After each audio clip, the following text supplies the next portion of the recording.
بسم اللہ الرحمن الرحیم الحمد للہ رب العالمین والصلاة والسلام علی سید المرسلین وعلی آلہ وصحبہ اجمعین برحمتک یا ارحم الراحمین۔ سامعین کرام، آج کی دنیا میں جس سے بھی پوچھا جائے کیسی لائف چاہتے ہو، تو ہر نوجوان، ہر مرد عورت کا ایک ہی جواب ہوگا کہ وہ ہیپی لائف چاہتے ہیں، خوشیوں بھری زندگی، اور ہیپی سب ہیپیسٹ بن گیا ہے، یعنی ایسی زندگی جس میں صرف خوشیاں ہی خوشیاں ہوں۔ ہر آدمی کا یہی مطمح نظر ہے، یہی مقصد زندگی ہے، اور اسی کے لیے وہ محنت اور کوششیں کر رہا ہے، لیکن اسے یہ پتہ نہیں ہے کہ اس دنیا میں جس کو وہ ہیپینس سمجھتا ہے وہ ممکن نہیں ہے، کیونکہ یہ ایسا ہی ہے جیسے کہ رات کے اندھیریوں میں روشنی کی تلاش کرنا، پانی میں جا کر خشکی ڈھونڈنا، اور خشکی میں جا کے پانی ڈھونڈنا، پہاڑوں پہ چڑھ کے مٹی ڈھونڈنا اور مٹی میں گھس کے پہاڑ تلاش کرنا۔ لیکن یہ دجالی فکر ہے، شیطانی فکر ہے کہ ہر آدمی ہیپی زندگی، خوشیوں بھری زندگی ڈھونڈ رہا ہے، تلاش کر رہا ہے۔ اسی پس منظر میں ہم دیکھتے ہیں کہ قرآن حدیث میں نبی صلی اللہ علیہ وسلم نے کس حیات کی زندگی کو خوشیوں بھری زندگی کہا ہے۔ قرآن میں ہم نگاہ رکھتے ہیں تو اللہ نے ارشاد فرمایا ہے کہ من عمل صالحا من ذکر او انثى وهو مؤمن فلنحيينه حياة طیبة ولنجزینهم اجرهم باحسن ما كانوا يعملون، کہ جو شخص تم میں سے چاہے مرد ہو یا عورت عمل صالح کرتا ہے، وهو مؤمن، اس حال میں کہ ایمان کے ساتھ، ایمان کی سلامتی کے ساتھ، ایمان کی پختگی کے ساتھ کوئی شخص عمل صالح کرتا ہے، نیک عمل کرتا ہے، چاہے وہ مرد ہو یا عورت ہو، تو اللہ فرماتے ہیں فَلَنُحْيِيَنَّهُ حَيَاةً طَيِّبَةً، کہ اسے ہم پاکیزہ زندگی عطا کریں گے۔ پاکیزہ زندگی اس کو کہتے ہیں جو خوشیوں بھری زندگی ہو۔ پاکیزہ زندگی وہ ہے جس میں غم نہ ہو، رنج نہ ہو۔ پاکیزہ زندگی وہ ہے جس میں انسان بھی خوش ہو اور اپنے اللہ کو بھی راضی کرنے والا ہو۔ پاکیزہ زندگی ایک ایسی تعبیر ہے جس میں ہر طرح کی خوشیاں شامل ہو جاتی ہیں، اور اللہ فرماتے ہیں کہ انسان کے اس عمل صالح پر اللہ تعالیٰ بدلہ عطا فرمائیں گے، بڑھا کر جتنا کہ اس نے کیا ہے۔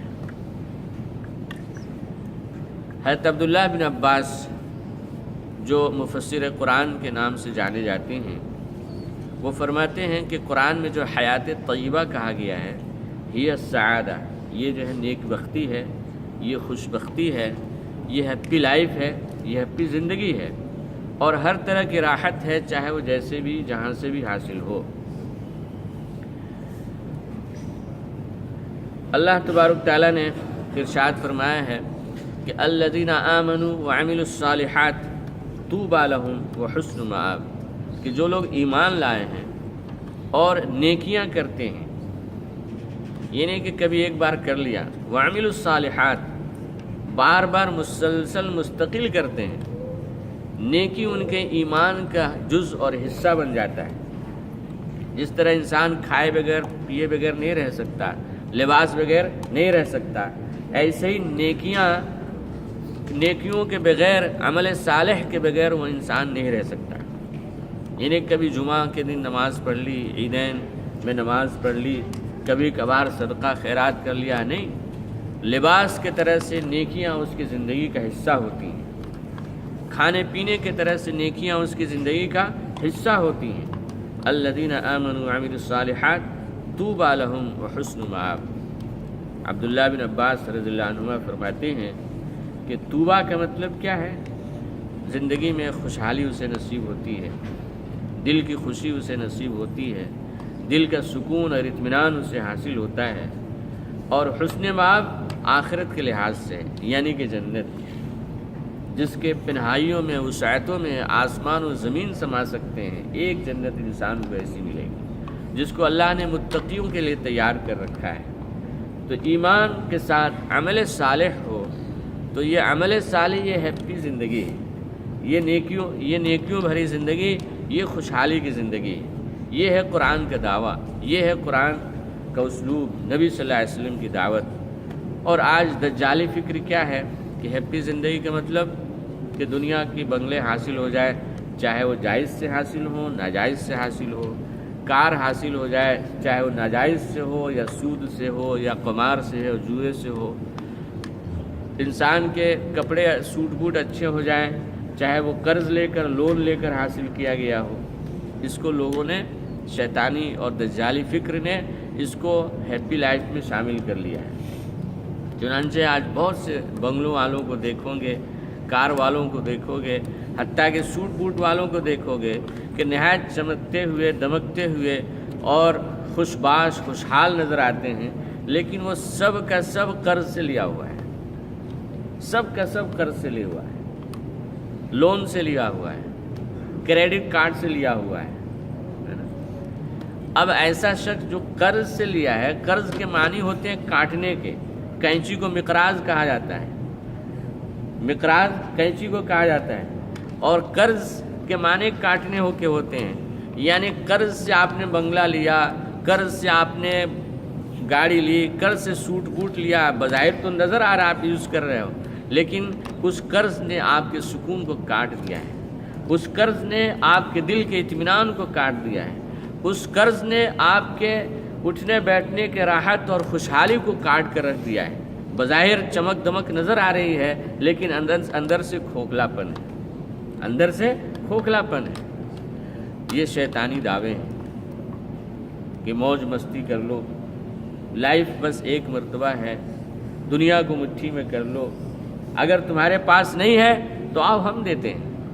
ہمارے بندے کریڈٹ کارڈ دینے کے لیے، ڈیبٹ کارڈ دینے کے لیے، گولڈن کارڈ دینے کے لیے، پلاٹینم کارڈ دینے کے لیے، سیاحتی اور ٹورز کے لون دینے کے لیے حاضر ہیں، اور جو ایک بار اس مکڑی کے جال میں آ جاتا ہے بر اس کی سکون و راحت ختم، 4 دن کی چاندنی، اس کے بعد پھر اندھیری رات ہے، وہ مکڑی کے جال میں سے نکل نہیں پاتا۔ سینکڑوں ہزاروں کریڈٹ کارڈ سے قرض لے کر خوش عیشی کرنے والے، خوشحالی سمجھنے والے آج روتے پھر رہے ہیں، ان کی تجارتیں فیل ہو گئیں، ان کے جاب ختم ہو گئے، اور قرض کا بوجھ الگ سے لد گیا، نہ دن کا سکون، نہ راحت، اور نہ راتوں کی چین و سکون۔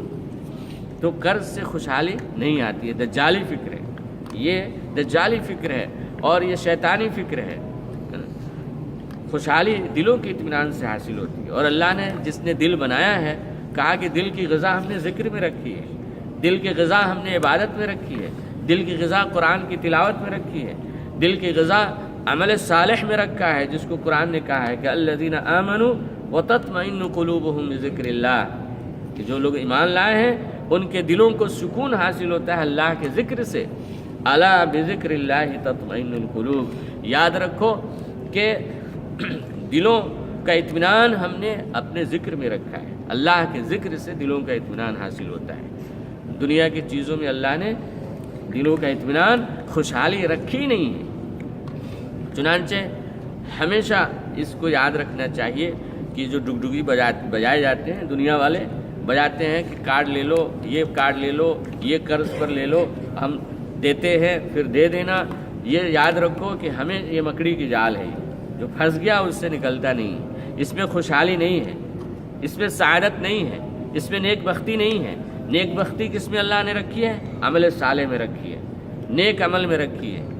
دنیا کی زندگی کو دونوں سے مرکب رکھا ہے اللہ نے، خوشحالی سے بھی اور بدحالی سے بھی۔ کوئی آدمی جو ہے یہاں جو ہے ہیپی سمجھے کہ ہیپی ایک دم خوشی والی زندگی ہمیشہ قائم رہے، ممکن ہی نہیں ہے۔ تو دلوں کا اطمینان یہ جو ہے خوشحالی کی پہلی سیڑھی، نیک اعمال خوشحالی کی پہلی سیڑھی، اچھے اعمال خوشحالی کی پہلی سیڑھی۔ اور دوسری چیز کیا ہے خوشحالی کی؟ خوشحالی کے بہت سے اسباب دنیا والے ٹکٹکی بجا کر بیچتے ہیں نا، آؤ ہم تمہیں بنگلے دلاتے ہیں، کار دلاتے ہیں، سفر پہ جانا ہے تو اس کے لیے لون دیتے ہیں، تمہارے بال بچوں کا انشورنس کر دیتے ہیں، نہ جانے کیا کیا چیزیں۔ یہ سب مکڑی کے جال، شیطانی جال ہیں، جس میں آدمی پھنس گیا تو وہ مکھی کے طرح سے پھڑپڑاتا رہتا ہے، اور جب تک زور بازو چل رہے ہیں اسی میں مکڑی کے جالی میں رہتا ہے، اسی میں اس کی جان چلی جاتی ہے، اس سے خوشحالی نہیں آتی۔ دوسری چیز جو خوشحالی اور خوشبختی کی علامتوں میں سے ہے وہ یہ ہے کہ الایمان بالقدر، قضاء اور قدر پر انسان کا ایمان ہونا، قضاء اور قدر پر انسان کا ایمان ہونا، یہ خوشحالی کی اہم ترین اسباب میں سے ہے۔ ابو ہریرہ رضی اللہ عنہ سے ایک روایت ہے کہ حضور صلی اللہ علیہ وسلم نے ارشاد فرمایا، احرص علی ما ينفعک واستعن باللہ ولا تعجز، وإن أصابك شيء فلا تقل لو أني فعلت كان كذا وكذا، ولكن قل قدر الله وما شاء فعل، فإن لو تفتح عمل الشیطان۔ بڑی عظیم حدیث، نبی صلی اللہ علیہ وسلم کو جوامع الکلم عطا فرمایا گیا تھا کہ مختصر الفاظ میں آپ صلی اللہ علیہ وسلم پوری تاریخ، پوری ہسٹری بیان کر دیتے تھے، پورے تھیسس، پورے مضامین جو سو سینکڑوں ہزاروں صفحات میں بیان کیے جائیں، آپ صلی اللہ علیہ وسلم مختصر جملوں میں ارشاد فرما دیتے تھے۔ اسی میں سے یہ بھی ہے، حضور نے فرمایا احرص علی ما ينفعک، حرص کرو وہ اس چیز کی جو تمہارے لیے نافع ہو۔ اب سوال یہ ہے کہ حرص تو منع ہے، یہاں کہا جا رہا ہے حرص کرنے کے لیے، تو یاد رکھیں حرص کون سا منع ہے؟ دنیا کی حرص منع ہے، دنیا کی حرص منع ہے کہ ایک آدمی کے پاس اسباب ہیں، مال ہیں، اب میں حرص کرتا ہوں کہ میں بھی ویسی بن جاؤں۔ اب وہ کیسے بنا ہے؟ سود سے بنا ہے، جوئے سے بنا ہے، سٹے سے بنا ہے، شراب سے بنا ہے، ناجائز طریقوں سے بنا ہے، اور میں اس کی حرص کرتا ہوں کہ میں بھی ویسا بن جاؤں، یہ منع ہے۔ شہرت کی حرص منع ہے، نام و نمود کی حرص منع ہے، دنیاوی جاہ و جلال کی حرص منع ہے۔ اس میں نبی صلی اللہ علیہ وسلم نے حرص کرنے کو، طمع کرنے کو، لالچ کرنے کو منع کیا گیا ہے کہ دنیا کے اعتبار سے انسان حریص بنے، یہ حرص انسان کو جہنم سے قریب کرتا ہے۔ اس میں کون سا حرص کہا گیا ہے؟ احرص علی ما ينفعک، حرص کرو جو تمہارے لیے نافع ہو۔ اس میں حرص کیا؟ دین کا حرص کرنے کو کہا گیا ہے، دین کے اعتبار سے حریص بننے کو کہا گیا ہے، دین کے اعتبار سے حریص بننے کو کہا گیا ہے کہ مثلاً آپ نے کسی کو دیکھا بڑا اللہ والا ہے، 5 وقت کے علاوہ تہجد بھی پڑھتا ہے، قرآن کی تلاوت بھی کرتا ہے، اس کی زندگی سنت کے مطابق چلتی ہے، اس کی زندگی میں اللہ کی معصیت اور گناہ نہیں ہے، اس کی زندگی میں اطاعت ہی اطاعت ہے، عبادت ہی عبادت ہے، تو کہا کہ اس پہ حرص کرو، اس کے جیسے بننے کی کوشش کرو۔ آج دنیا کی نگاہوں میں کیا وہ فلاں ملینر ہے، بلینر ہے، میں بھی چاہتا ہوں ایسا بن جاؤں، ہے نا؟ بنو گے وہی جتنا اللہ نے لکھا ہے۔ ہزاروں لاکھوں لوگ ڈگڈگی بجا کے کوشش کرتے ہیں، کسی کی فوٹو دکھا دیا، ریچسٹ مین ہے دنیا کا یہ، ہے نا؟ اور ہر آدمی کے دل میں امنگ پیدا کر دے کہ تم بھی ایسا بننے کی کوشش کرو۔ ہزاروں لاکھوں لوگ اس کے نقش قدم پر چلنے کی کوشش کرتے ہیں، بنتا کوئی ایک ہی ہے، تو سارے لوگ کیا ہو جاتے ہیں؟ فیل ہو جاتے ہیں، لیکن اپنی زندگی تباہ کر لیا، اپنی زندگی تباہ کر لیا۔ یہاں اللہ والوں کی طرح سے بننے کی کوشش کرو، انبیاء کے جو صحابہ ہیں ان کی طرح بننے کی کوشش کرو، جو متقی بندے ہیں ان کی طرح زندگی گزارنے کی حرص کرو۔ یہ ہے دین کا حرص۔ دین کا حرص پسندیدہ ہے اور دنیا کا حرص مذموم ہے، ناپسندیدہ ہے۔ نماز میں حرص کرو، روزوں میں حرص کرو، قرآن کی تلاوت میں حرص کرو، اللہ کی نیک بندوں کے لائف کو اپنے سامنے رکھو، صحابہ کی زندگیوں کو سامنے رکھو، اپنے بچوں کے سامنے ان کو پیش کرو۔ یہ عقل مندی نہیں ہے کہ ہم دنیا داروں کے لائف کو اپنے بچوں کے سامنے رکھیں اور کہیں کہ ایسا بننے کی کوشش کر، ایسا بزنس مین بن کر دکھا، ایسا انجینئر بن کر دکھا، جبکہ وہ زانی ہے، جبکہ وہ اللہ کا نافرمان ہے، اللہ کا باغی ہے، اللہ کا طاغی ہے، سرکش ہے، شیطانی عمل سے وہ اس مقام پر پہنچا ہے اور رحمانی عمل سے نہیں پہنچا ہے۔ ایسے لوگوں کی لائف کو، زندگیوں کو اپنے بچوں کے سامنے رکھ کر یہ دعویٰ کرنا کہ اس کے طرح سے بنو، یہ نہایت خرافاتی اور شیطانی دماغ کی اپج ہے، اور اس میں اللہ نے کبھی کامیابی نہیں رکھی ہے۔ صحابہ کے اللہ نے کیا کہا؟ اتقوا اللہ وکونوا مع الصادقین، اللہ سے ڈرو اور سچوں کے ساتھ رہو۔ اللہ نے کہا فاستبقوا الخیرات، نیکیوں میں آگے بڑھو، نیکیوں میں حرص کرو، وسارعوا الی مغفرۃ من ربکم وجنۃ عرضها السماوات والارض، آگے بڑھو کس کے لیے؟ اللہ کی مغفرت کے حصول کے لیے، نیکیوں کے حصول کے لیے۔ اور اس اللہ کی مغفرت اور اللہ کی رضا وہ چیز ہے کہ جس کے بدلے میں اللہ جنت عطا فرمائیں گے، جس کے وسعت میں آسمان و زمین بھی سما جائیں گے، جس کو اللہ نے متقیوں کے لیے بنایا ہے۔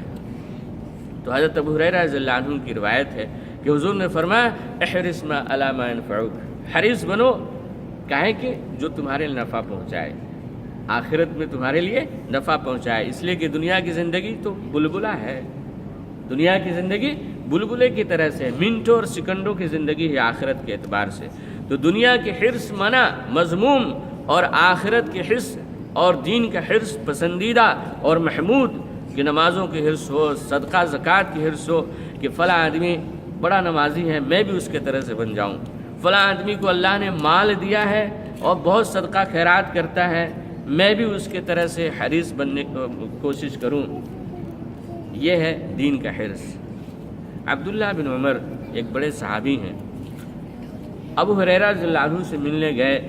ابو ہریرہ رضی اللہ عنہ نے انہیں ایک حدیث سنائی کہ جو شخص، حضور نے فرمایا کہ جو شخص جنازے میں شریک ہوتا ہے اسے اللہ تعالیٰ ایک قرات عطا فرماتے ہیں، اور جو دفن تک رہتا ہے، نماز جنازہ کے بعد دفن تک شریک ہوتا ہے، اللہ تعالیٰ اسے 2 قرات عطا فرماتے ہیں۔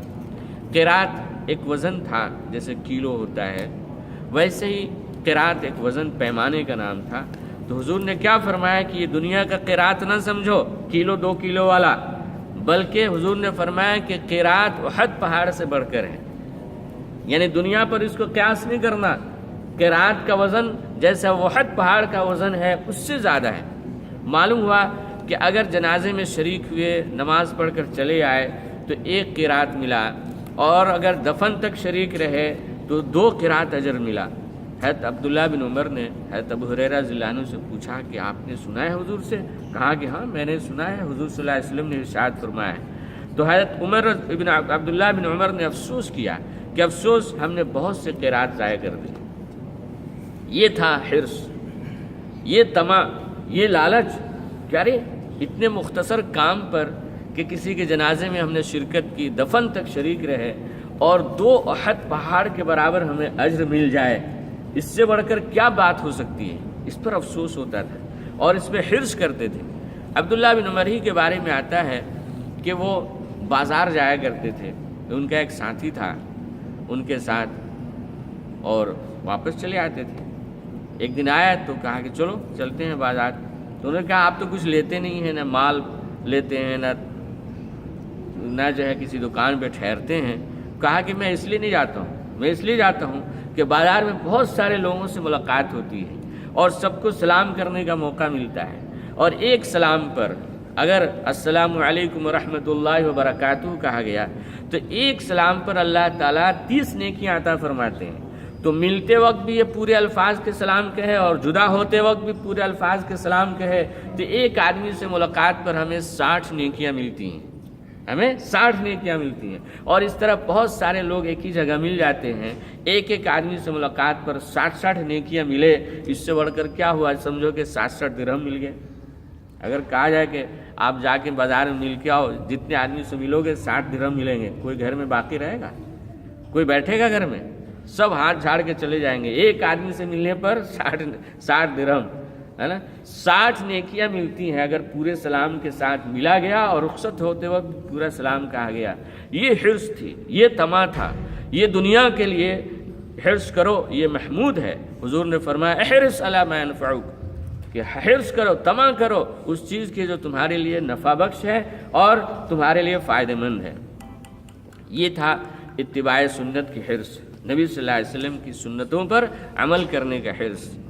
حضرت تھانوی کا ایک واقعہ بیان کریں، حضور صلی اللہ علیہ وسلم نے حضرت عائشہ رضی اللہ عنہا کے ساتھ دوڑ میں شرکت کی۔ اس سے آپ صلی اللہ علیہ وسلم کی سیرت مبارکہ کا وہ پہلو بھی نظر آتا ہے کہ خواتین ازواج کی دلجوئی کہاں تک آدمی کر سکتا ہے اور کرنا چاہیے۔ ایک موقع سے کہیں دعوت میں شرکت تھی، حضرت عائشہ بھی ساتھ میں تھی اور تنہائی کا راستہ تھا، جنگل تھا، کوئی تھا نہیں، پردے وغیرہ کا مسئلہ نہیں تھا، تو حضور صلی اللہ علیہ وسلم نے ان سے، حضرت عائشہ سے کہا کہ ہم دوڑ کرتے ہیں۔ نبی آپ تصور کر سکتے ہیں، معلوم ہوا کہ دین جو ہے، جو شریعت کے دائرے میں ہو وہ سب دین ہوتا ہے، وہ سب دین ہوتا ہے، حتیٰ کہ ہم نے لقمہ اپنے اولاد کے، اپنی بیوی کے اور اپنے والدین کے منہ میں ہم رکھتے ہیں، اس پر بھی اللہ اجر دیتے ہیں، بشرطے کہ اتباع سنت مطلوب ہو۔ تو انہوں نے دوڑ کیا، اس میں حضرت عائشہ آگے بڑھ گئیں۔ اس سے پہلے ایک اور جنگی موقع سے، غالباً غزوہ تبوک یا اور کوئی موقع تھا، اس وقت دوڑ کی تھی، حضور صلی اللہ علیہ وسلم آگے بڑھ گئے تھے، تو حضور نے فرمایا کہ حاذہ بتلک، کہ یہ اس کے بدلہ ہو گیا۔ اس وقت حضرت عائشہ جو ہے، حضور صلی اللہ علیہ وسلم ابھی لہیم شہیم فربا نہیں ہوئے تھے، تو اس وقت حضور آگے بڑھ گئے، اور جب حضور کا جسم بھاری ہو گیا تھا تو حضرت عائشہ آگے بڑھ گئیں۔ تو یہ جو ہے دل جوئی تھا۔ حضرت تھانوی رحمۃ اللہ علیہ، یہ ہے یہ اتباع سنت کا حرص اس کو کہتے ہیں۔ ان کی موقع سے کسی نے دعوت کی، ان کی اہلیہ بھی تھی، ویسے ہی منظر کے جنگل کا راستہ، پردے کا کوئی مسئلہ نہیں، تو محض اس سنت پر عمل کرنے کے لیے انہوں نے اپنی بیوی کے ساتھ دوڑ لگائی کہ چلو آج ہم جو ہے اس پر عمل کرتے ہیں۔ اس میں ہمیں بھی سبق ملتا ہے کہ اگر کبھی ایسا موقع ہو کہ کوئی نہیں ہے، تنہائی ہے، میدان ہے، جنگل ہے، کوئی نہیں ہے، اگر اس نیت سے آپ اپنی اہلیہ اور زوجہ کے ساتھ دوڑ کرتے ہو کہ حضور صلی اللہ علیہ وسلم کی سنت پر عمل ہو جائے، تو اس کو کہتے ہیں حریص علی اتباع سنہ، نبی صلی اللہ علیہ وسلم کی سنت پر عمل کرنے کا حرص۔ اور یہ حرص کیا ہے؟ مطلوب ہے۔ جتنا آدمی حریص بنے گا سنت کی اتباع کرنے کی، جتنا آدمی حریص بنے گا دین پر عمل کرنے کی، اللہ تعالیٰ اس پہ اجر عطا فرماتے ہیں۔ خدا نخواستہ اگر وہ عمل نہیں بھی ہوا تو نیتوں پر بھی اللہ تعالیٰ جو ہے اجر عطا فرما دیتے ہیں۔ حضرت عبداللہ بن عمر کے والد حضرت عمر بن خطاب رضی اللہ عنہ اور حضرت ابوبکر صدیق رضی اللہ عنہ، دونوں میں مسابقت رہتی تھی۔ کس بات کی مسابقت رہتی تھی؟ کہ میں ان کے ایک بنگلہ ہے میں 2 بنا لوں، ان کے پاس ایک گاڑی ہے میں 2 خرید لوں۔ یہ مسابقت کس بات کی ہوتی تھی؟ نیکیوں میں آگے بڑھنے کی، ہمیشہ ایک دوسرے سے آگے بڑھنے کی کوشش کرتے تھے۔ ایک موقع سے حضور نے اعلان فرمایا تعاون کے لیے، تو حضرت عمر رضی اللہ عنہ کے دل میں خیال آیا کہ آج میں ابوبکر رضی اللہ عنہ سے آگے بڑھ جاؤں گا۔ گھر کا آدھا سامان بہت سارا لے کر آ گئے، اور حضرت ابوبکر رضی اللہ عنہ صدیق کے تھے، وہ گھر میں جھاڑو پھیر کر آ گئے۔ اگر ان کا سامان کم تھا لیکن سارا اسباب لے کر آ گئے، گھر میں جھاڑو پھیر کر سارا اسباب لے کر آ گئے اور لا کر جو ہے حضور کی خدمت میں حاضر کر دیا۔ حضرت عمر نے کہا کہ ابوبکر سے تم نہیں بڑھ سکتے۔ تو یہ حرص تھا، کاہے کا؟ یہ حرص دین کے لیے تھا کہ دین میں اپنے جان و مال کو لگانا، دین میں جو ہے مسابقت کرنا، دین میں مقابلہ کرنا، دین میں آگے بڑھنے کی کوشش کرنا، جس کو آج لوگوں نے دنیا میں آگے بڑھنے کے لیے ریس لگا رکھی ہے کہ میں اس سے بڑا مالدار بن جاؤں، میں اس سے زیادہ کارخانے والا بن جاؤں، میں اس سے زیادہ بزنس مین بن جاؤں، میں اس سے زیادہ کار والا بن جاؤں، میں اس سے جو ہے دکان والا بن جاؤں۔ آخر اسی میں انسان لگا رہتا ہے۔ حضور صلی اللہ علیہ وسلم نے فرمایا کہ دنیا داروں کی مثال کیا ہے کہ اگر اللہ تعالیٰ اسے ایک وادی سونے کا دے دیں تو وہ دوسری کی خواہش کرے گا، اور انسان کا پیٹ مٹی سے بھرے گا، یعنی موت تک اس کی ایک خواہش لگی رہے گی کہ 9 کا 99 بنتا رہے، اور اسی خواہش میں اپنی نماز، اپنی عبادتیں سب کچھ قربان کر دیتا ہے، مر جاتا ہے۔ ننگا پیدا ہوا، ننگے لوگ اس کو دفن کر دیتے ہیں۔ تو حضور نے فرمایا حرص کرو، اس چیز کی حرص کرو جو تمہیں نفع دے، قبر میں نفع دے، حشر میں نفع دے، پل صراط پر نفع دے، ہر جگہ تمہارا ساتھی بن کر رہے۔ وہ ساتھی نہیں سونے چاندے کمایا اور دنیا کے اسباب کمائے اور تمہارے ساتھ گیا ہی نہیں، تمہارے کپڑے بھی اتار لیے گئے، تنہا قبر میں رکھ دیے گئے۔ یہ صحابہ کی سوچ تھی، یہ جو ہے صحابہ کی سوچ تھی۔ آپ دیکھیں کہ جس کو حرص کہا گیا ہے، جس پر آگے بڑھنے کی، سبقت کرنے کی دعوت دی گئی ہے، صحابہ کی ایک جماعت جو فقراء اور مساکین تھے، وہ حضور کے پاس آئے اور عرض کیا کہ اللہ کے رسول، ہم جسمانی عبادت کرتے ہیں، نماز پڑھتے ہیں، تہجد پڑھتے ہیں، اشراق پڑھتے ہیں، چاش کی نماز پڑھتے ہیں، جتنے بھی فرائض و نوافل ہم سب کرتے ہیں، لیکن کچھ ہمارے بھائی ہیں جو جسمانی عبادت کے ساتھ مالی عبادت بھی کرتے ہیں، یعنی اللہ نے ان کو مال دیا ہے تو وہ صدقہ خیرات کرتے ہیں، زکوٰۃ کرتے ہیں۔ اب ہم چاہ کر بھی ان کے برابر نہیں ہو سکتے کیونکہ ہمارے پاس ہے ہی نہیں۔ تو ان کا مقصد یہ تھا کہ اللہ کے رسول کو ایسا نسخہ بتائیں کہ ہم ان کے برابر ہو جائیں، نیکیوں میں ہم ان کے برابر ہو جائیں۔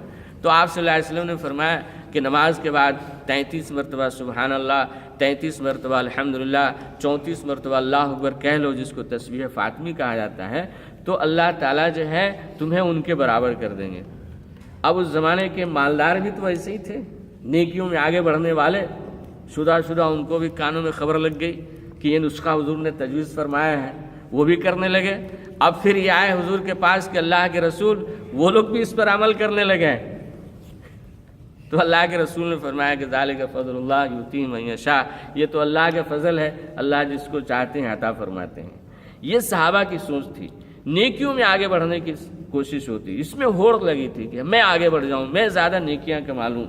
آج کا انسان جو دنیا نے اور شیطان نے ڈگڈگی بجائی ہے کہ بنگلے بنانے میں آگے بڑھو، جائز ناجائز تجارت کرنے میں آگے بڑھو، ملینئر اور بلینئر بننے میں آگے بڑھو، چاہے جو ہے قمار سے ہو، سود سے ہو، چاہے وہ کسی ناجائز حرکت سے ہو، دنیا میں آگے بڑھنے کی کوشش کرو، اور اس کی ڈگڈگی بجائی جا رہی ہے اور اس کے پیچھے لوگ آنکھ بند کر کے لگے ہوئے ہیں، اور اس کی آخری منزل جہنم ہے، اس کی آخری منزل جہنم ہے۔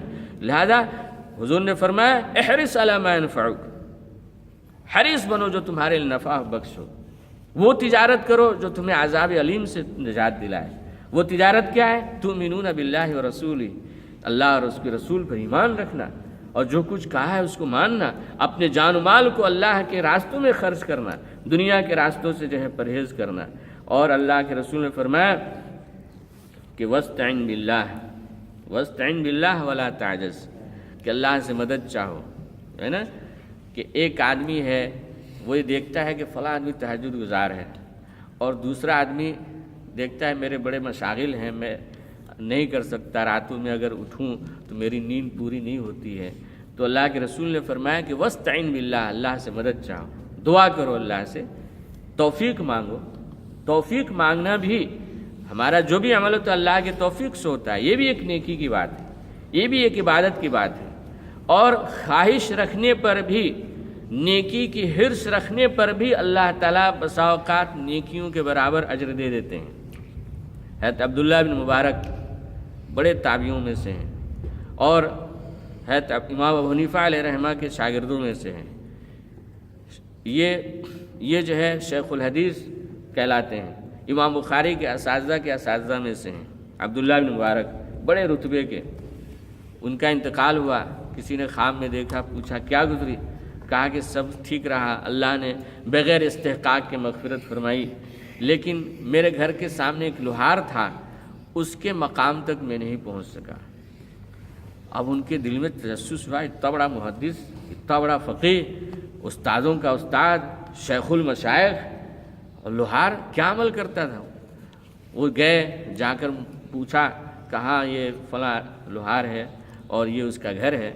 ان سے جا کر پوچھا، ان کی اہلیہ وغیرہ سے، کہ کیا عمل ہے کہ جو کرتے ہیں جیسے میں نے یہ خواب دیکھا ہے؟ کہا کہ ایسا کوئی بڑا عمل تو نہیں ہے، البتہ 2 عمل میں نے اس کی زندگی میں دیکھا ہے، اہلیہ کہہ رہی ہے کہ جب اذان اللہ کی طرف سے ہو جاتی ہے، جب اللہ اکبر کی ندا ہو جاتی ہے، تو یہ شخص جو ہے اپنا کام دھام چھوڑ کر فوراً مسجد میں پہنچتا ہے، حتیٰ کہ اگر اس نے ہتھوڑا اٹھایا ہے لوہا پر مارنے کے لیے اور اللہ اکبر کی ندا آ گئی تو بس یہ بھی پسند نہیں کرتا کہ میں نے اٹھا لیا ہے تو اس پہ لگا دوں، بلکہ وہیں چھوڑ چھاڑ کے اللہ کے دربار میں حاضر ہو جاتا ہے۔ دوسری بات یہ کہ اس کو میں نے دیکھا کہ عبداللہ بن مبارک سامنے رہتے تھے اور وہ تہجد میں نمازوں میں مشغول ہوتے تھے، رات رات بھر عبادت کرتے تھے۔ اس کے دل میں بڑی حرص اور خواہش ہوتی تھی کہ کاش مجھے بھی فراغت ہوتی تو میں بھی جو ہے عبداللہ بن مبارک کی طرح سے عبادت کرتا۔ یہ حسرت تھی اس کی، یہ تمنا تھی، یہ خواہش تھی، اور اسی خواہش میں جو ہے اس کی گزرا ہے۔ تو یہ 2 عمل جو ہے اس کے میرے نزدیک بڑے وہ تھے۔ کہا کہ یہی وہ عمل ہے جس کی وجہ سے معلوم ہوا کہ نیکی کی خواہش رکھنا، تمنا رکھنا، اگرچہ ویسا نہیں ہو سکتا، اس پر بھی اللہ تعالیٰ راضی ہوتے ہیں، خوش ہوتے ہیں اور بندوں کو نوازتے ہیں کہ جو انسان تصور نہیں کر سکتا ہے۔ تو اللہ کے رسول نے کہا وَاسْتَعِنْ بِاللَّهِ وَلَا تَعْجَزْ، کہ اللہ سے مدد مانگو، توفیق مانگو، اور ہاتھ پہ ہاتھ دھر کے بیٹھ نہ رہ جاؤ کہ میں تو نہیں کر سکتا، یہ تو بڑے اللہ والے ہیں، تہجد پڑھتے ہیں، ان کے پاس وقت ہے، میں نہیں کر سکتا۔ دنیا میں کبھی یہ سوچا ہے میں نہیں کر سکتا؟ دنیا میں تو بس دونوں ہاتھ سے آگے بڑھ جاتے ہو۔ کہا کہ نہیں، یہ سوچ کر بیٹھ رہ جانا مناسب نہیں ہے۔ اور آگے حضور صلی اللہ علیہ وسلم نے ارشاد فرمایا کہ وَإِنْ أَصَابَكَ شَيْءٌ فَلَا تَقُلْ لَوْ أَنِّي فَعَلْتُ كَانَ كَذَا وَكَذَا۔ کہا کہ دنیا میں اگر کوئی تمہیں مصیبت آ جائے، پریشانی آ جائے، رنج آ جائے، تو کبھی یہ نہ کہو کہ میں نے اگر ایسا کیا ہوتا تو ایسا ہوتا۔ کبھی یہ نہ کہو کہ میں نے ایسا کیا ہوتا تو ایسا ہوتا۔ پھر کیا کہو؟ وَلَكِنْ قُلْ قَدَرُ اللَّهِ وَمَا شَاءَ فَعَلَ، کہ اللہ کی تقدیر ہے، اللہ کی مرضی ہے، اللہ جو چاہتے ہیں کرتے ہیں۔ فَإِنَّ لَوْ، اس لیے کہ لو کا لفظ جو ہے، لو کے معنی اردو میں کیا ہوتے ہیں؟ اگر مگر۔ اردو میں لو کے معنی کیا ہوتے ہیں؟ اگر مگر۔ اس لیے کہ لو یعنی اگر مگر کہنا یہ شیطان کے عمل کے دروازے کو کھول دیتا ہے، یعنی کہ شیطانی عمل ہے۔ کیا مطلب؟ تقدیر پر راضی ہونا چاہیے۔ کس پر؟ یہ ایمان کے حصہ ہے۔ والقدر خیرہ وشرہ من اللہ تعالی، ہیپیسٹ زندگی چاہیے، خوشحال زندگی چاہیے تو اس کے لیے تقدیر پر راضی ہونا بہت ضروری ہے۔ تقدیر پر راضی ہونا بہت ضروری ہے۔ اگر مگر کا لفظ اگر ہم نے یوز کیا تو یہ شیطانی عمل ہے، اس سے پرہیز کرنے کی جو ہے نبی صلی اللہ علیہ وسلم نے کہا ہے۔ اس لیے کہ دنیا کیا ہے؟ یہ مرکب ہے 2 چیزوں سے، یہاں رنج بھی ہے، غم بھی ہے، یہاں خوشحالی بھی ہے، بدحالی بھی ہے۔ صرف اور صرف خوشحالی کی جگہ کیا ہے؟ وہ جنت ہے۔ یاد رکھو، جو لوگ کہتے ہیں کہ ہیپیسٹ زندگی میرے پاس ہے، خوشی بھری زندگی میرے پاس ہے، جھوٹ بولتے ہیں، وہ جھوٹ بولتے ہیں۔ دنیا کو اللہ نے رات و دن کا مجموعہ بنایا ہے، یہاں پھول بھی ہے، کانٹے بھی ہیں، صحت بھی ہے، مرض بھی ہے، حیات بھی ہے، موت بھی ہے۔ یہاں دنیا میں خوشحالی بھی ہے، بدحالی بھی ہے، ہیپیسٹ زندگی ہے ہی نہیں یہاں پہ۔ جو کہتا ہے جھوٹ بولتا ہے، وہ دجالی فکر ہے، شیطانی فکر ہے۔ مرکب ہے دنیا، رنج و راحت کا اور رنج و غم کا، دونوں چیزیں یہاں موجود ہیں۔ خوشحالی اور بدحالی کا مرکب اللہ نے بنایا ہے۔ اور یاد رکھیں کہ جو اللہ کے محبوب ہوتے ہیں، اللہ تعالیٰ جو ہے ان کو اور اتنے آزماتے ہیں۔ سب سے زیادہ آزمائش کس کی گئی؟ انبیاء کی گئی۔ انبیاء اللہ کے محبوب ترین لوگ، مصطفیٰ سلیکٹڈ لوگ ہوتے تھے، مجتبی ہوتے تھے، پسندیدہ ہوتے تھے، لیکن سب سے زیادہ آزمائشوں سے وہ گزارے گئے۔ پھر اولیاء، تابعین، صحابہ، جو جتنے جس مقام کے ہوتا ہے اسی اعتبار سے اس کی آزمائش ہوتی ہے۔ تو ایمان والوں کے ساتھ آزمائش تو لگی ہوئی ہے، تبھی تو ہمیں جنت ملے گی۔ میں نے بارہا عرض کیا کہ نماز روزہ کرنے پہ دنیا میں اگر سونے چاندی ملتے تو کون بیوقوف تھا جو کافر ہوتا؟ کون بیوقوف تھا جو اللہ کی بات نہیں مانتا؟ وہ تو سب اس میں آ جاتے۔ ایمان والوں کے ساتھ آزمائش ہے، اور جو کافر و مشرک ہیں ان کے ساتھ اللہ نے دنیا کھول کے رکھا ہے۔ اسی میں آزمائش ہوتی ہے کہ تم کس کے راستے پر جاتے ہو، کس کے راستے کو اختیار کرتے ہو۔ تو تقدیر پر راضی ہونا یہ جو ہے یہ خوشحال زندگی کے اسباب میں اہم ترین اسباب میں سے ہے۔ مومن اور کافر کا فرق یہیں پہ واضح ہوتا ہے۔ دیکھیں ایک آدمی بیمار پڑتا ہے، ڈاکٹر سے علاج کرایا اور وہ آدمی ایکسپائر ہو گیا، مر گیا۔ اب کافر ہے تو وہ کیا کہے گا کہ ڈاکٹر نے یہ کوتاہی کی، فلاں دوا فلاں وقت پہ دیا ہوتا یا فلاں ٹریٹمنٹ ایسا ہوا ہوتا تو یہ ایکسپائر نہیں ہوتے، ان کی زندگی باقی رہتی۔ کسی نے بزنس کیا، تجارت کی، محنت کی اور وہ فیل ہو گیا، اب وہ کہتا ہے میں نے ایسا کیا ہوتا تو ایسا ہوتا، میں نے ایسا نہیں کیا یا فلاں ڈیلنگ صحیح نہیں ہوئی اس لیے جو ہے ایسا ہو گیا۔ یہ ہے کافر کہتا ہے۔ مومن کیا کہتا ہے کہ علاج کیا، اب علاج کرنے کے بعد جو ہے وہ ایکسپائر ہو گیا، تو کہا کہ اللہ کی مرضی تھی، اللہ کی مرضی تھی۔ جن کی قرآن حدیث پہ نگاہیں ہوتی ہیں، اللہ نے تو واضح کر دیا ہے کہ ہم تمہیں آزمائیں گے، کبھی خوف دے کر، کبھی پریشانی دے کر، کبھی قحط سالی دے کر، کبھی سیلاب دے کر، کبھی جان و مال کو میں کمی دے کر، لیکن اللہ کے صابر اور خوش نصیب بندے وہ ہیں کہ جب انہیں کوئی مصیبت لاحق ہوتی ہے تو یہ نہیں کہتے کہ اگر ایسا ہوتا تو ایسا ہوتا، بلکہ وہ کیا کہتے ہیں، انا للہ و انا الیہ راجعون، کہ ہم سب اللہ کے لیے ہیں اور اللہ ہی کی طرف ہمیں لوٹ کر جانا ہے۔ تو معلوم یہ ہوتا کہ اگر کوئی شخص یہ کہتا ہے کہ اگر ایسا ہوتا تو ایسا اچھا ہوتا، یہ ایسا ہونا اور ایسا اگر مگر کرنا یہ جو ہے تقدیر کے خلاف ہے، یہ تقدیر کے خلاف ہے۔ اور یاد رکھیں کہ تقدیر کا مطلب یہ نہیں سمجھا جائے کہ ہم جو ہے اسباب کو چھوڑ دیں، ہم جو ہے اسباب کو چھوڑ دیں۔ یاد رکھیں تقدیر تدبیر سے نہیں رکتی ہے، تقدیر جو ہے تدبیر سے نہیں رکتی ہے، لیکن تدبیر اختیار کرنا بھی سنت ہے، تدبیر اختیار کرنا بھی سنت ہے۔ یعنی اگر کوئی مریض ہوا تو یہ سوچ کر نہ بیٹھے رہو گھر میں کہ مقدر ہوگا تو اچھے ہو جائیں گے، مریض ہوا تو علاج کراؤ، مریض ہوا تو علاج کراؤ، پڑھنا ہے تو اسکول جاؤ، محنت کرو، اور دنیا کے اسباب حاصل کرنے ہیں تو تجارت کرو، اور تمہیں غلہ چاہیے زمین سے تو زمین کو جوتو، پانی دو، اس میں جو ہے بیج ڈالو، یہ ہماری تدبیر، یہ ہے ہماری تدبیر۔ اگر مجھے مسجد سے باہر نکلنا ہے تو پیر کو حرکت دے کے دروازے تک جاؤں گا تب جا کے میں باہر نکلوں گا، یہ ہے تدبیر، اور یہ تدبیر اختیار کرنا انبیاء کی سنت ہے، تدبیر اختیار کرنا انبیاء کی سنت ہے۔ نبی صلی اللہ علیہ وسلم نے ہجرت کی، جنگوں میں حصہ لیا، اور دنیا کے لیے اسباب جو اختیار کرنے کو کہا گیا ہے اس کو جو ہے اختیار کیا گیا۔ تو معلوم ہوا کہ تدبیر تقدیر کے خلاف نہیں ہے، تدبیر تقدیر کے خلاف نہیں ہے، تدبیر اختیار کرنا انبیاء کی سنت ہے۔ ہم نے تدبیر کی، نتیجہ اس کے الٹا آیا، یہ ہے تقدیر، یہ ہے تقدیر۔ کسان نے کھیت جوتا، اس میں بیج ڈالا، وقت پہ پانی دیا، اور بیج سڑ گیا، کبھی پودا ہی نہیں آیا، یہ ہے تقدیر۔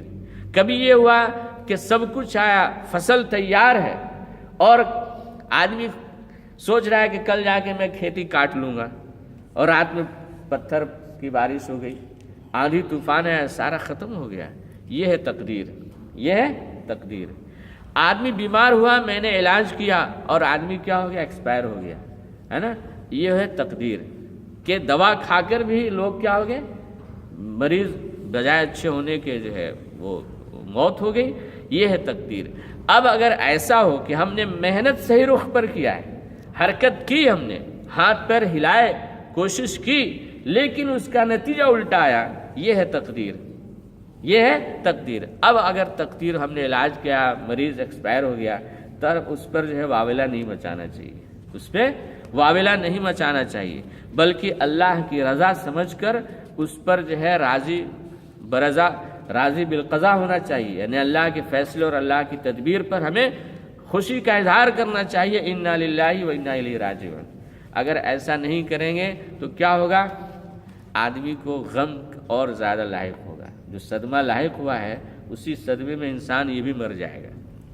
ہم تو بدل نہیں سکتے، کوئی آدمی مر گیا تو ہمارے غم کرنے سے واپس آئے گا، تجارت فیل ہو گئی، ہمارے غم کرنے سے اس میں کامیابی ہوگی، نتیجہ کیا نکلے گا کہ انسان خود بھی بیمار پڑ جائے گا، ٹینشن، ڈپریشن، خودکشیاں لوگ کیوں کرتے ہیں، تجارت فیل ہو گئی خودکشی کر لیا، اس لیے کہ وہ ٹینشن جو چلا، وہ غم جو چلا، کافر اپنے دل پہ لیتا ہے کہ میں نے ایسا کیا ہوتا تو ایسا ہوتا، اور مومن جو ہے فوراً اس ریلے کو، اس سیلاب کو، اس غم کے چلتے ہوئے رو اور اس کی موجوں کو یہ کہہ کر ٹال دیتا ہے، اس کا رخ پھیر دیتا ہے کہ انا للہ و انا الیہ راجعون، یہ کہہ کر اس کا رخ پھیر دیتا ہے کہ اللہ کی مرضی تھی، وہ جو ریلا اس کے دل پر آنا تھا اس کا رخ پھیر دیا اللہ کی طرف، اللہ کی رضا تھی، وہ بچ گیا۔ اس سے کیا ہو گیا؟ وہ جسمانی لحاظ سے بچ گیا، روحانی اعتبار سے بھی بچ گیا، اور اس کا ایمان بھی محفوظ رہا۔ اور یاد رکھیں کہ دنیا میں سب کچھ کسی کو نہیں ملتا، دنیا میں سب کچھ کسی کو نہیں ملتا، جس کا تعلق اللہ سے ہے وہ کبھی پریشان ہو ہی نہیں سکتا۔ اس لیے کہا گیا ہے کہ اللہ سے تعلق پیدا کرو، اللہ سے تعلق پیدا کرو گے، قرآن سے رشتہ جوڑو گے، نبی صلی اللہ علیہ وسلم سے رشتہ جوڑو گے تو ایسے ایسے واقعات انبیاء کے نظر آئیں گے، دنیا داروں کے نظر آئیں گے، اور جو ہے صحابہ کے نظر آئیں گے کہ انسان کو کبھی پریشانی لاحق ہو ہی نہیں سکتی۔ اور دنیا میں آدمی جو مومن ہے کبھی پریشان ہو ہی نہیں سکتا، جو پریشان ہے سمجھو کہ تعلق باللہ کی کمی ہے، تعلق باللہ کی کمی ہے۔ اس لیے کہ دنیا کے اسباب سے پریشان ہونا مومن کی شان نہیں ہے، اللہ تعالیٰ کی دنیا ہے، اللہ اس کو چلاتے ہیں، کل یوم ہوا فی شان، ہر روز نئی آن بان شان کے ساتھ جلوہ گر ہوتے ہیں اللہ۔ ذوالنون مصری کا واقعہ اس میں ہم سب کے لیے بڑا درس سبق ہے، بڑے خوش رہتے تھے۔ کسی نے پوچھا کہ آپ کی اس خوشحالی کا راز کیا ہے؟ کہا کہ بھائی دنیا کے سارے کام میرے مرضی سے ہوتے ہیں، اور تعجب ہوگا کہ مست ملنگ، نہ رہنے کا گھر، نہ جو ہے کھانے کا کوئی وہ ٹھکانہ، اور کہتے ہیں سارا کام دنیا کے میری مرضی سے ہوتا ہے۔ کہا کہ دنیا کا سارا کام میرے مرضی سے ہوتا ہے تو میں خوش کیوں نہ رہوں؟ اسے اور حیرت ہوئی تو کہا کہ دیکھو میں نے اپنی رضا کو، اپنی مرضی کو اللہ کی مرضی میں فنا کر دیا ہے، میری مرضی کچھ بھی نہیں ہے، میرا چاہنا کچھ بھی نہیں ہے۔ اور قرآن نے یہ کہا وما تشاؤون الا ان یشاء اللہ، تمہارا چاہنا کیا ہے؟ اللہ کا چاہنا ہے۔ میں اگر چاہوں اور ساری دنیا چاہے کہ اس وقت رات ہو جائے تو ہو جائے گی، میں اگر چاہوں اور ساری دنیا چاہے کہ اس وقت جو ہے بارش ہو جائے تو ہو جائے گی، اللہ کی مرضی ہوگی تو ہوگی، نہیں ہوگی تو نہیں ہوگی۔ اس وقت روشنی ہے، رات کا تاریکی نہیں آ سکتی، اور رات کی تاریکی ہے اور ساری دنیا سر پٹک کے رہ جائے کہ سورج نکل آئے، نہیں ہوگا۔ تو وما تشاؤون الا ان شاء اللہ، ہمارا چاہنا کچھ نہیں، اللہ کا چاہنا ہوتا ہے۔ تو ذوالنور مصری نے کہا کہ سارے کام میری مرضی سے ہوتے ہیں تو میں کیوں نہ خوش رہوں؟ تو نے اور حیرت ہوئی تو بتایا کہ میں نے اپنی رضا کو اللہ کی رضا میں فنا کر دیا ہے۔ اب اللہ کی رضا سے سارا کچھ ہوتا ہے، رات بھی ہے اللہ کی رضا سے، تاریکی بھی ہے اللہ کی رضا سے، دن کے اجالا بھی اللہ کی رضا سے، کسی کا پیدا ہونا اللہ کی رضا سے، کسی کا مرنا اللہ کی رضا سے، حکومت کا آنا بھی اللہ کی رضا سے، حکومت کا جانا بھی اللہ کی رضا سے، عزت کا آنا بھی اللہ کی رضا سے، اللہ کی مرضی سے، اور ذلت کا آنا بھی اللہ کی رضا مرضی سے، بھکمری ہونا، سیلاب ہونا بھی اللہ کی رضا سے، اور خوشحالی ہونا بھی اللہ کی رضا سے، اور میں نے اپنی رضا کو اللہ کی رضا میں فنا کر دیا ہے، یعنی کہ سارا کام میری مرضی سے ہوتا ہے، میں خوش کیوں نہ رہوں؟ یہ ہے وہ نسخہ کہ اگر یہ تعلق باللہ پیدا ہو جائے تو انسان کبھی بھی رنجیدہ نہیں ہو سکتا، کبھی بھی جو ہے وہ غمزدہ نہیں ہو سکتا، بلکہ ہمیشہ خوش رہے گا۔ کیا؟ ایمان بالقدر جس کو کہا جاتا ہے، تقدیر پر جو ہے ایمان رکھنا ہے نا۔ تو یاد رکھیں کہ تکلیف حقیقت میں کیا ہوتی ہے؟ رحمت ہوتی ہے۔ اب کیسے اس کو مثال سے سمجھو گے؟ مثلاً آپ کے زخم ہو گیا، دانت میں درد ہے، تو آپ کیا کرتے ہو؟ ڈاکٹر کے پاس، ڈاکٹر صاحب اس کو اکھاڑ دیجیے، اس کا آپریشن کیجیے۔ وہ آپریشن کرتا ہے، تکلیف ہوتی کہ نہیں ہوتی ہے نا؟ تھوڑی دیر کے تکلیف کے بعد آپ کو راحت ہو جاتی ہے، راحت ہو جاتی ہے نہیں؟ تو تکلیف بھی در حقیقت کیا ہے؟ راحت کا ذریعہ ہے۔ ہم نہیں جانتے اس کے پیچھے حکمت کیا ہے، اس کے پیچھے حکمت کیا؟ اللہ کی آزمائش ہوتی ہے کہ اس میں کیا کرتا ہے بندہ ہمارا۔ تو لہذا اللہ سے تکلیف نہ مانگو، لیکن اگر آ جائے، پریشانی نہ مانگو لیکن اگر آ جائے، مرض نہ مانگو لیکن اگر آ جائے، موت نہ مانگو لیکن اگر آ جائے، بدحالی نہ مانگو لیکن اگر آ جائے تو اس پر صبر کرو۔ کیوں؟ ان اللہ مع الصابرین، اللہ صابروں کے ساتھ ہوتے ہیں۔ صابرین ایک مقام ہے، ایک درجہ ہے۔ ہمیں مانگنا نہیں ہے کہ بدحالی آئے، لیکن اگر آ جائے تو اس پر اس کا علاج کیا ہے؟ صبر کیا جائے۔ لہذا دنیا میں آپ غور کر لو، کوئی شخص بھی تکلیف سے خالی ہے؟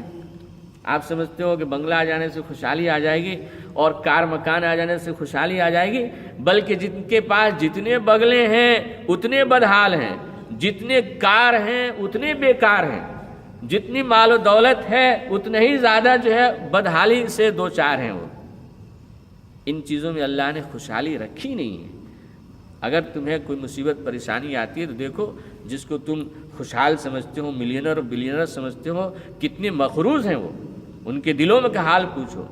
بسا اوقات سب کچھ ہے لیکن ایسی بیماری لاحق ہے کہ وہ کچھ کھا پی نہیں سکتے اپنی مرضی سے، اپنی مرضی سے کہیں باہر نہیں جا سکتے، اپنی مرضی سے کہیں گھوم پھر نہیں سکتے۔ اس سے بدحالی کیا چیز ہو سکتی ہے؟ تم تو آزاد ہو، فریڈم ہے تمہیں، جہاں مرضی آئے چلے گئے، جہاں مرضی آئے وہاں سو گئے، جہاں مرضی آئے جس سے ملنے چلے گئے۔ اور اگر تمہارے پاس دنیا کا منصب آ گیا، پرائم منسٹر بن گئے اور صدر جمہوریہ بن گئے، اب معلوم ہوا کہ اپنا کھانا بھی سامنے رکھا ہے، جب تک ڈاکٹر نہیں بولے گا تب تک کھاؤ گے نہیں کہ اس میں زہر نہیں ہے، یہ آپ کے لیے فٹنس کے لیے صحیح ہے۔ آپ باہر نہیں جا سکتے ہم کو بغیر بتائے ہوئے، کس سے ملو گے میں طے کروں گا، اپنی مرضی سے نہیں جا سکتے۔ کس پارک میں جانا ہے تو تصور ہی نہیں ہے، سوال ہی نہیں ہے۔ اب اس سے بڑھ کر بدحالی کیا ہو سکتی ہے؟ اگر اس پر نگاہ رکھو گے تو کبھی اپنے کو محروم اور رنجیدہ اور مغموم افسردہ سمجھ ہی نہیں سکتے۔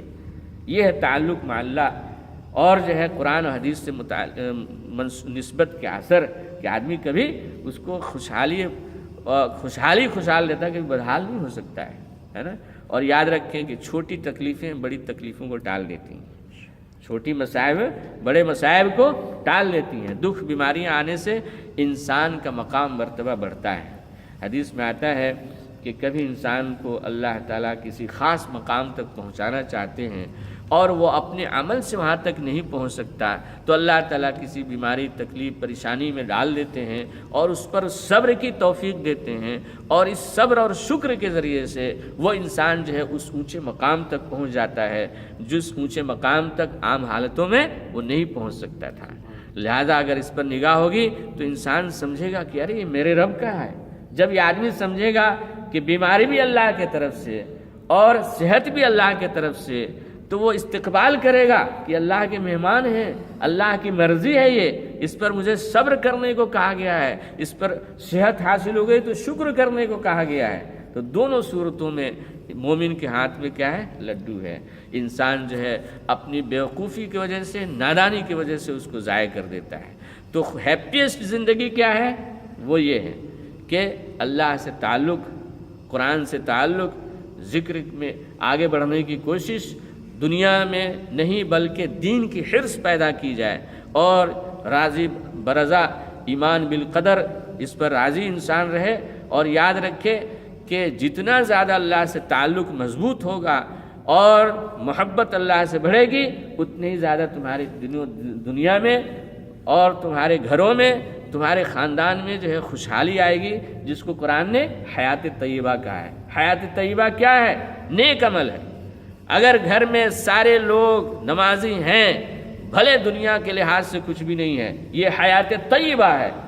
اگر گھر میں کوئی نمازی نہیں ہے، دنیا کے اعتبار سے بینک بیلنس سب کے پاس بھرے پڑے ہوئے ہیں، سب کے بیگوں اور جیبوں میں کریڈٹ کارڈ پڑا ہوا ہے، ہر آدمی کے نام سے پلاٹ ہے، ہر آدمی کے ہاتھ میں کار اور گاڑیاں ہیں اور اس کی چابیاں ہیں، ہر ہاتھ میں جو ہے سونے چاندی کے بنگڑی اور جو ہے ان کے ہاتھ میں چوڑیاں ہیں، پیروں میں سوٹ بوٹ، جس پر لباس ہے، لیکن عمل صالح نہیں ہے تو حیات طیبہ نہیں ہے۔